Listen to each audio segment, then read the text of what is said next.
புதிதாக அரசியலுக்கு வருபவர்களை ஏன் கலைஞர் போல புகழ் பெறுமாறு வாழ்த்துவதில்லை? மாறாக எம்ஜிஆர் போல புகழ் பெறுமாறு வாழ்த்துகிறார்களே என சிலர் நக்கலாகவும் வேறு சிலர் ஆதங்கமாகவும் வினவுகிறார்கள்.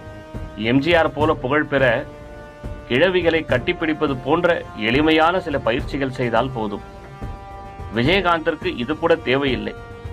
ஷூட்டிங்கில் கரிச்சோறு போட்டால் போதும். ஆனால் கலைஞராவது அத்தனை சுலபமல்ல. சாதி வெறியை சமாளிக்க வேண்டும்.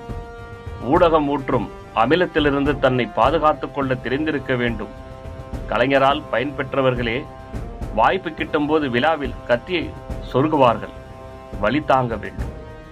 முழு நேரமும் மக்கள் நலன் சார்ந்த திட்டங்களை தீட்டி செயல்படுத்த வேண்டும்.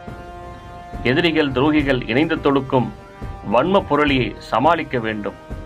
கண்ட விமர்சனங்கள் மற்றும் வன்மத்திற்கு பதில் சொல்ல வேண்டும். கலைஞரால் எம்ஜிஆரை போல எத்தனை வருடங்கள் வேண்டுமானாலும் வாழ முடியும். ஆனால் எம்ஜிஆரால் ஒரே ஒரு நாள் கூட கலைஞராக வாழ முடியாது.